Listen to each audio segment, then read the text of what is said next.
thought it went well. I wanted to thank them for bringing me in and, just trying to showcase what I could do. What was the toughest part of the workout?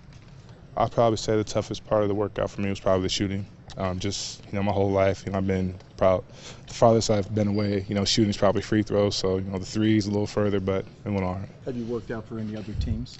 This is my second workout. I worked out with Dallas last week. Was there a big difference between this workout and the one in Dallas? Yeah. It was just me and Matt and I today. When I was in Dallas, there was 6 of us. So it was a little more testing, layups, and 3-on-3. What would you say is your biggest strength as a basketball player? I think my biggest strength as a basketball player is just making my teammates better. Just not scoring. If it's scoring, if it's passing, if it's setting screens, rebounding.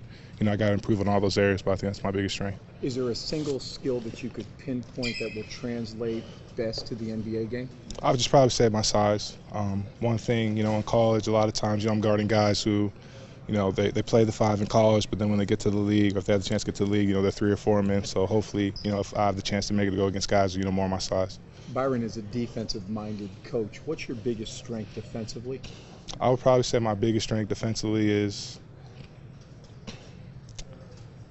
I'd probably have to say post defense. I still need to work on rebounding and getting out, showing on the screens, but it's all a process. What do you think was the difference between your time at UCLA and Georgetown?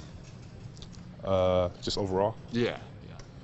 UCLA, my freshman year went well, and then after that, I thought I could just turn it on, not put the work in, and obviously, that translated in, my sophomore season and the 6 games I played before that. And Georgetown was kind of the same thing. I got there, kind of got comfortable, became academically ineligible. I was really embarrassed. I was embarrassed for myself, embarrassed for my family, because I'm not a dumb guy. I just didn't go to class. And my senior year, I just wanted to go out, compete, and leave it all out there. Is that part of the reason why you left UCLA as far as those personal reasons? Yeah, it was more so that, I just felt like the way the team was going and just kind of my role on the team, I could go somewhere else and have a bigger role. I thanked UCLA for all the opportunities they gave me. I thank Coach Allen for, giving me the opportunity. Love my teammates. I still stay in contact with Jordan, Kyle, Tyler Honeycutt, Jeremy Anderson, guys like that. So, I just thank them for everything and just decided, how to go somewhere else. What do you think you learned from all those experiences and circumstances? Just maturity. Just obviously, coming out of high school, my college career didn't go the way that I planned, but you kind of, everything that happens for a reason, and you learn from it, and, hopefully you just, with me, I just learn from it and try to mature and try to get better every day.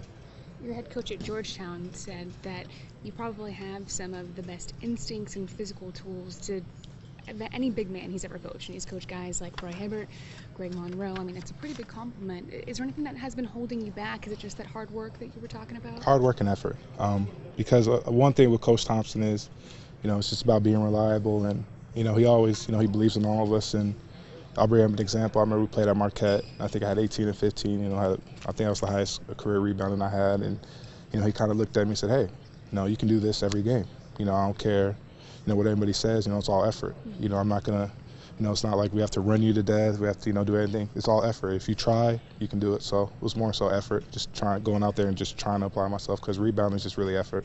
Are you coming to find then that with these workouts and interviewing with teams and talking to coaches that's maybe the biggest concern they have about you? Yeah, I know the stigma about me, and my thing is I'm just trying to change it. I know that in my college career, lazy, hunger, doesn't really want it, and what I'm trying to do now is just progress every day, just trying to work hard and to try and change that stigma. So.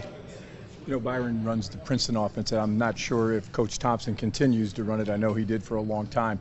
Does he, and will that help you if, in fact, you were to make this team? Yeah, we still run it, and if I had the opportunity to make this team, I feel like it would translate easier for me, just because, I've been running it for the last 2.5 years, and I know the chin set, I know the black, I know forwards out. We've been running it every game, every possession, so I'm used to it. You're used to it. A lot of guys come in here and aren't used to it. What's the most difficult part of picking up the Princeton offense? I'd probably just say all the different reads out of it, because when I first got to Georgetown, you have black, chin, forwards out. So then I got the base of it, but then it's like counters. If you catch it on the high post, you can dribble somebody backdoor. The other guys, it's just a lot of movement. So with me, it was just learning all the counters, learning all, the spots, all 5 spots on the floor, just to know if I catch it on the high post, if somebody cuts, I can hit him with a pass or go set a screen, and there's a double away. So. Did you give much thought to what it would be like to playing with Kobe Bryant if things worked out? I mean, I would love to play with Kobe, and it's actually funny. My little brother is the biggest Kobe fan I think there is, and he was telling me that if he was down there, say what's up. Obviously not here, but I mean, Kobe's one of the greatest players of all time, and it would be a blessing to play with him.